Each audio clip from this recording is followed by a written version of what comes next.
बड़ी खबर की। आरजेडी ने उम्मीदवार घोषित कर दिया है। रेखा गुप्ता को पार्टी का प्रत्याशी बनाया गया है। प्रदेश अध्यक्ष मंगनी लाल मंडल ने इसका ऐलान कर दिया। महागठबंधन में अब सियासी हलचल बढ़ गई है। बांकीपुर सीट पर मुकाबला और भी दिलचस्प हो गया है। तो इस वक्त की बड़ी खबर आपको बता रहे हैं, आरजेडी ने अपनी तरफ से उम्मीदवार के नाम का ऐलान कर दिया है, जिसके तहत रेखा गुप्ता को पार्टी का प्रत्याशी बनाया गया। प्रदेश अध्यक्ष मंगनी लाल मंडल ने ऐलान किया है।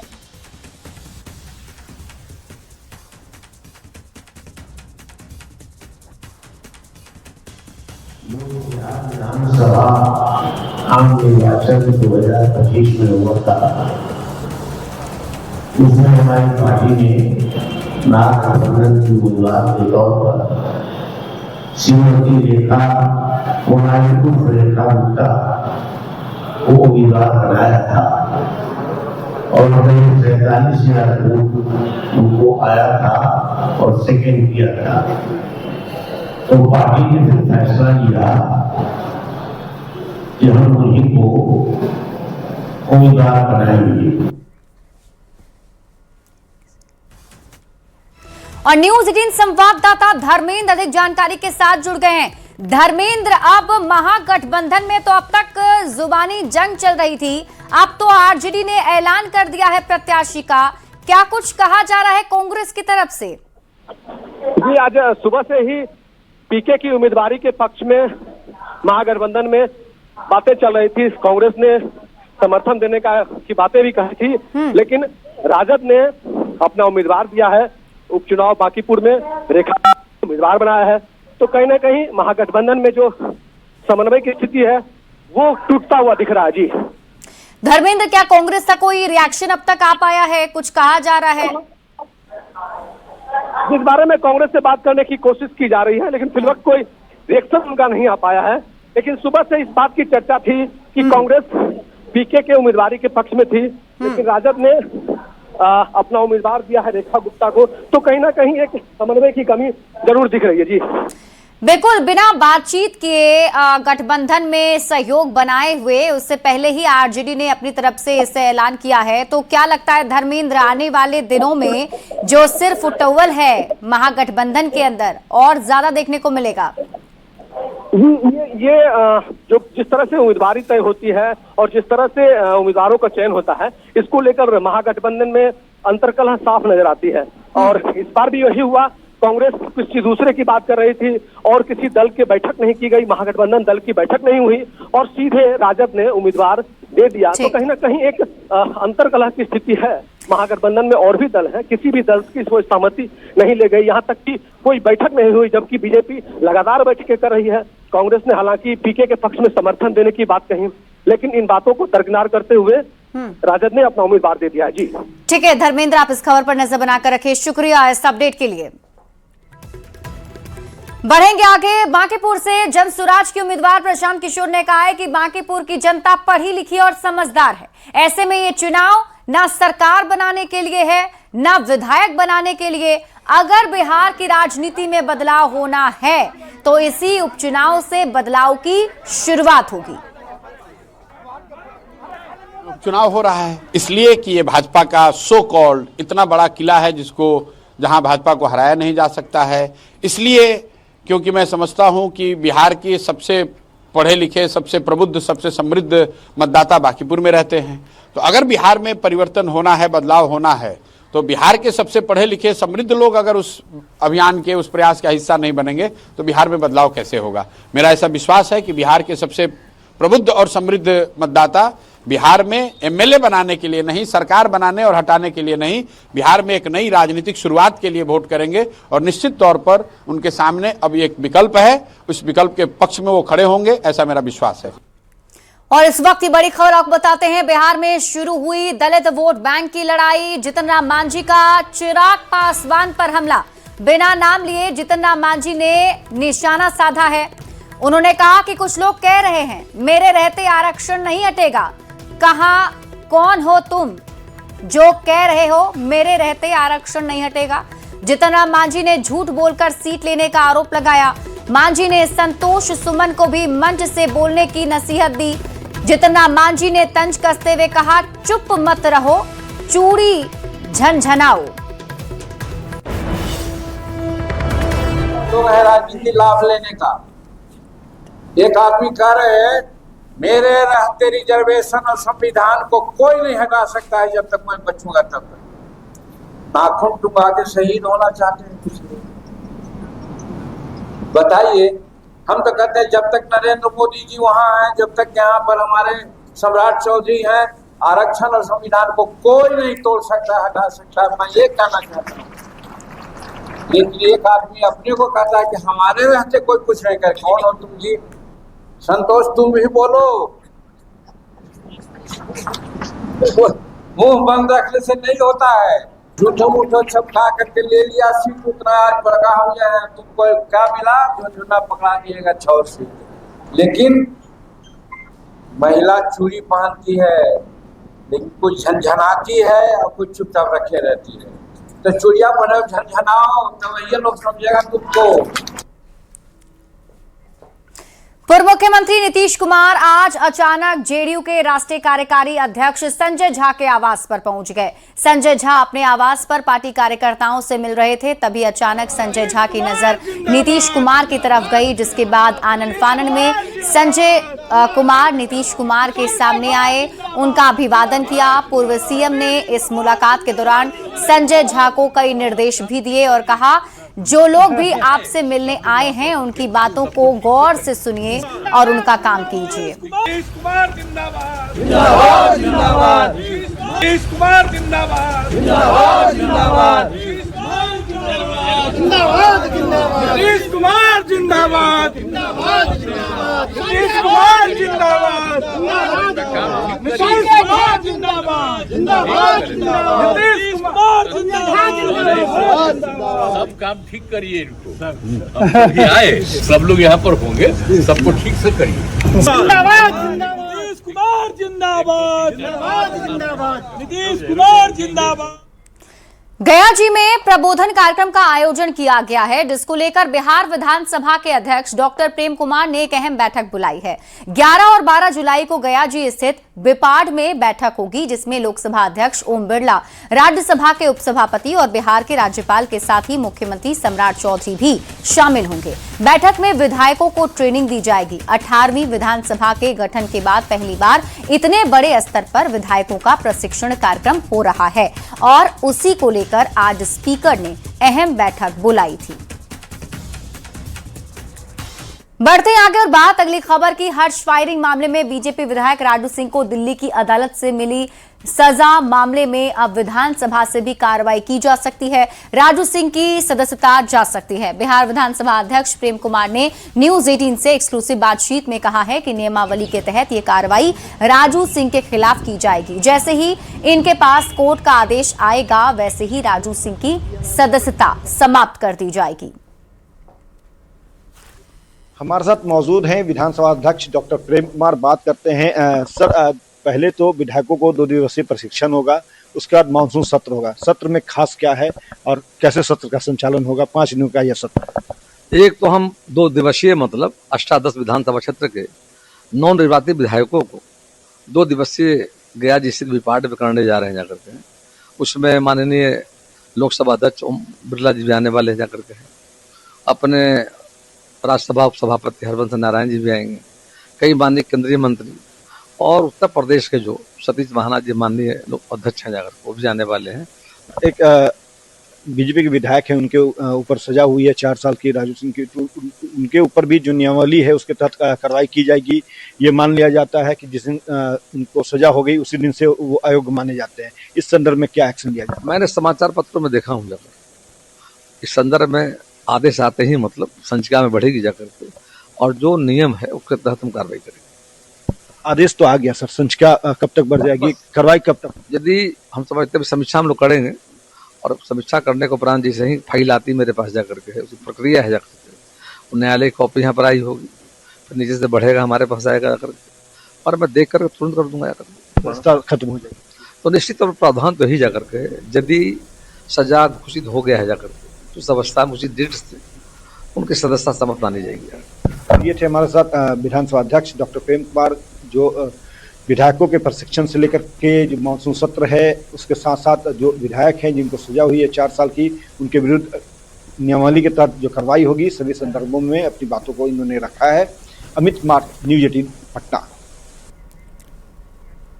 पंचायत चुनाव को लेकर पंचायती राज मंत्री दीपक प्रकाश ने बड़ा बयान दिया है। उन्होंने कहा है कि पंचायत चुनाव सही समय पर होंगे और इस बार के चुनाव में आरक्षण रोस्टर का पालन होगा, जिसमें इस बार ज्यादा फेरबदल नहीं होगा। लेकिन यह भी साफ किया है कि इस बार के चुनाव में परिसीमन नहीं होगा। गर्मी काफी तेज है। पंचायती राज मंत्री दीपक प्रकाश हमारे साथ मौजूद हैं। सर, इस बार जो पंचायत चुनाव होगा उसमें आरक्षण का रोस्टर को लेकर काफी चर्चा, क्या है सर ये? आरक्षण का पिछला रोस्टर लागू हुए 10 वर्ष हो गए हैं। प्रावधान है कानूनन 10 वर्ष के बाद नया रोस्टर लागू करने का।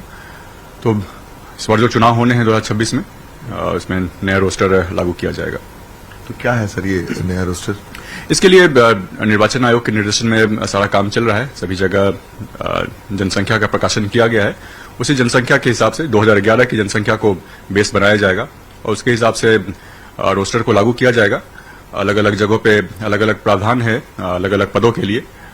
उसमें SC ST कम्युनिटी के लिए अगर आरक्षण की व्यवस्था करनी है तो उनके प्रतिशत को देखते हैं, क्या रेशियो है कुल आबादी में, उसके हिसाब से उनके लिए सीटों की व्यवस्था की जाती है। अति पिछड़ा समाज के लिए 20% आरक्षण दिया जाता है और बाकी जो सीटें बच जाते हैं वो अनारक्षित हो जाती हैं। और तीनों ही कैटेगरी में वापस से क्षैतिज रूप से महिलाओं के लिए 50% आरक्षण की व्यवस्था की जाती है।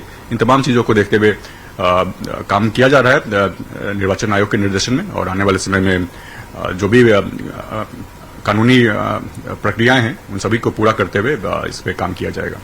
सर, एक तरीके से देखें तो एक बड़ा बदलाव होगा ये। जी, काफी बड़ा बदलाव होगा। हर 10 साल पे होता ही है। इस साल भी रोस्टर में बदलाव होगा, चूंकि कानूनी रूप से करने की जरूरत है। तो बड़ा बदलाव होगा। आरक्षण का रोस्टर बदलेगा। आरक्षण का रोस्टर बदलने का मतलब ये नहीं है कि हर एक सीट पे जो अभी व्यवस्था की गई है वो बदल जाए, लेकिन रोस्टर व्यापक स्तर पे बदलेगा। तो इसका कहीं विरोध भी हो रहा है सर? क्या आपको लगता है कि विरोध की संभावना है? नहीं, इसमें विरोध की कोई संभावना नहीं है। तो आरक्षण के लिए एक रोस्टर की आरक्षण की व्यवस्था की गई है। काफी ऐतिहासिक कदम था जब आरक्षण की व्यवस्था की गई थी अति पिछड़ा समाज के लिए, महिलाओं के लिए। तो उस चीज का पालन होना ही चाहिए। इसमें कहीं भी विरोध की कोई गुंजाइश नहीं है। तो हमारे साथ पंचायती राज मंत्री दीपक प्रकाश। कैमरामैन दीपक के साथ आनंद अमृतराज, न्यूज 18 नेटवर्क, पटना।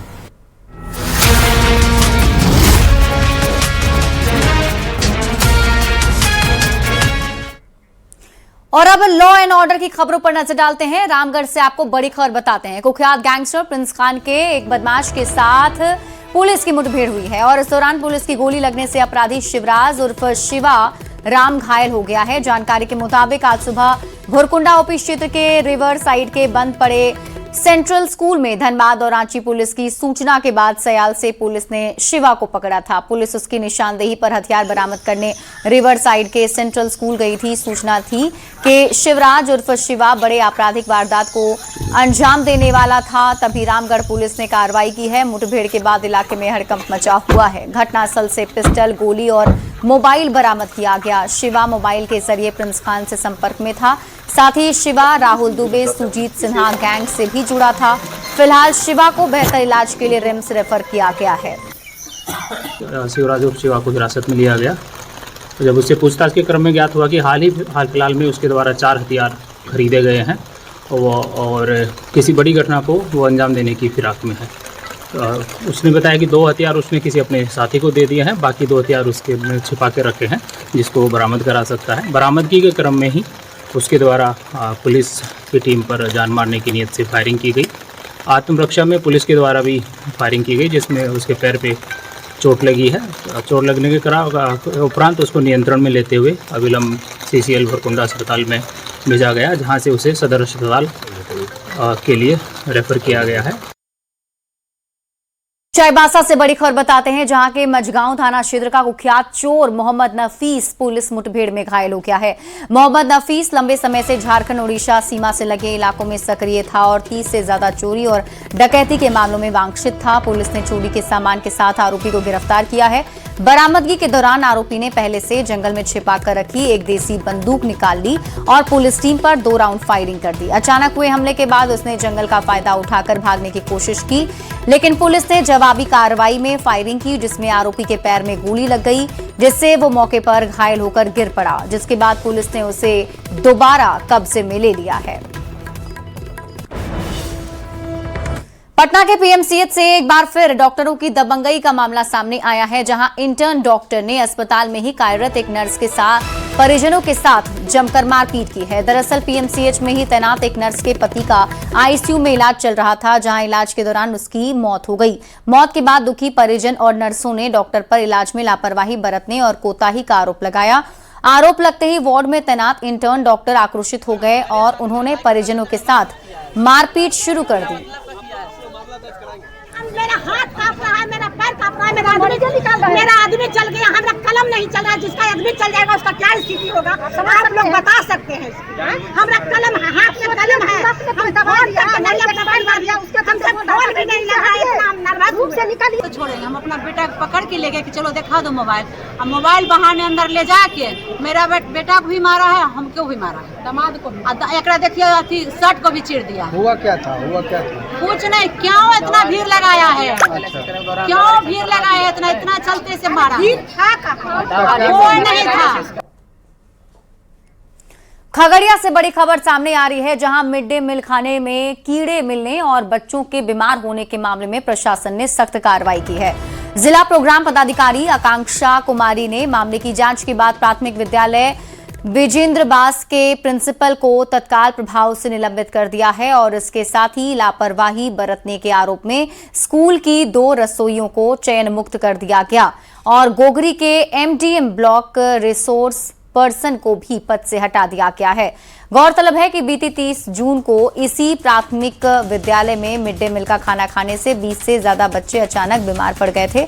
इस गंभीर घटना के बाद जब पूरे मामले की आधिकारिक जांच कराई गई तो चौंकाने वाली लापरवाही सामने आई।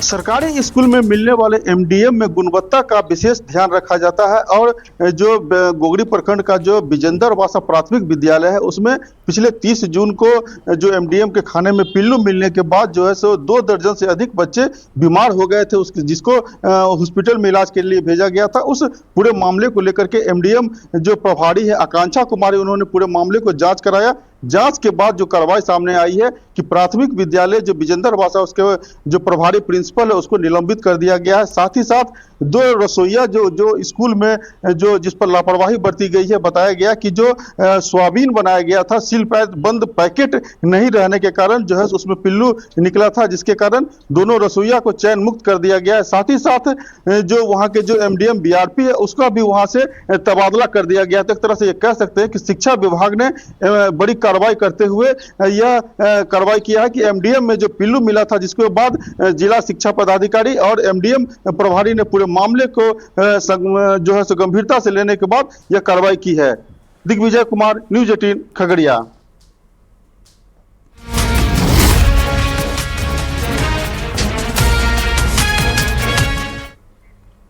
और अब बात देश दुनिया की खबरों की करते हैं। पीएम नरेंद्र मोदी ने एक बार फिर बीजेपी अध्यक्ष नितिन नवीन की तारीफ की है। पीएम ने कहा कि नितिन नवीन की सादगी और सरलता हर बीजेपी कार्यकर्ता के लिए गर्व की बात है। दरअसल नितिन नवीन के क्लासमेट रहे एक मित्र ने नितिन नवीन की कहानी शेयर की, जिसमें उन्होंने उनकी सादगी और सरल व्यवहार की तारीफ की। इस पोस्ट को खुद पीएम मोदी ने भी ट्वीट किया। यही नहीं, पीएम मोदी ने साथ में कैप्शन भी लिखा कि नितिन नवीन की सादगी और सरलता हर कार्यकर्ता के लिए गर्व की बात है। दरअसल नितिन नवीन के दोस्त ने अपने पोस्ट में कॉलेज के दिनों के कुछ किस्से साझा किए। एक किस्से में उन्होंने बताया कि कैसे नितिन नवीन पैसे बचाने के लिए सस्ते मकान में रहे। उन्होंने लिखा कि नितिन अपने दोस्तों के साथ फ्लैट देखने गए थे और जब प्रॉपर्टी डीलर को पता चला किराएदार के पिता बिहार की राजधानी पटना के विधायक हैं, उसने महंगे फ्लैट दिखाने शुरू कर दिए। इसके बाद नितिन ने कहा कि उनका बजट महीने का 2000 है, उनके पापा इससे ज्यादा नहीं देंगे, रहना खाना कॉलेज जाना सब 2000 रुपए में करना होगा। एक और किस्सा शेयर करते हुए बताया कैसे नितिन नवीन थाली में भी पैसे बचाते थे। दोस्त ने पोस्ट में लिखा कि जब 12वीं पास होने के बाद वो दिल्ली आए तो लंच में 20 रुपए की थाली नितिन नवीन के साथ शेयर करते थे ताकि 10 रुपए बच सकें। डीटीसी बस में चलते थे ताकि ऑटो का किराया बच सके। उन्होंने साथ ही कहा कि नितिन नवीन ने कभी भी इस बात का घमंड नहीं किया था कि वो एक विधायक के बेटे हैं।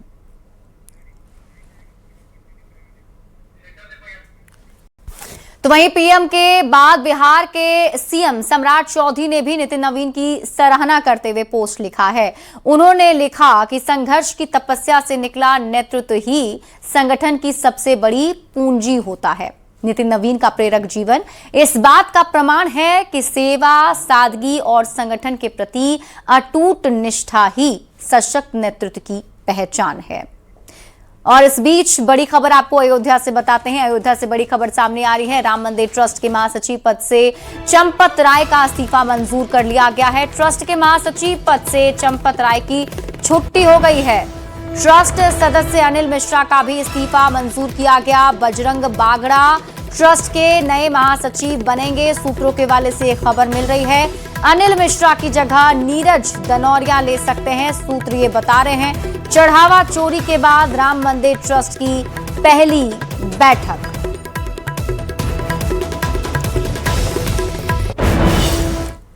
सत्रह जुलाई को देश की पहली हाइड्रोजन ट्रेन का उद्घाटन होगा। पीएम मोदी हाइड्रोजन ट्रेन को हरी झंडी दिखा सकते हैं। हरियाणा के जिंद में पीएम मोदी का कार्यक्रम आयोजित हो सकता है। ये हाइड्रोजन ट्रेन जिंद से सोनीपत रूट पर चलती है। हाइड्रोजन ट्रेन की शुरुआती रफ्तार 75 किलोमीटर प्रति घंटे होगी। पहलगाम आतंकी हमले की सप्लीमेंट्री चार्जशीट एनआईए ने दायर की है। एनआईए ने लश्कर प्रमुख हाफिज सईद को आरोपी बनाया है। हाफिज सईद पर भारत के खिलाफ साजिश का आरोप है। 22 अप्रैल 2025 को पहलगाम में आतंकी हमला हुआ था। इस आतंकी हमले में 26 लोगों की जान गई थी।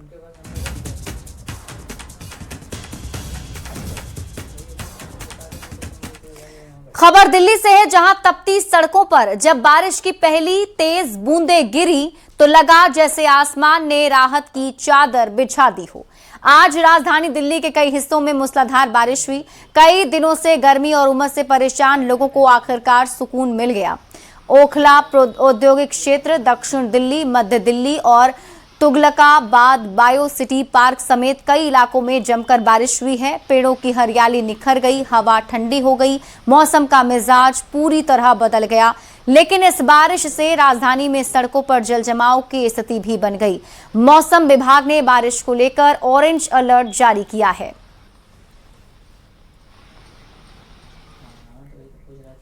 और इसी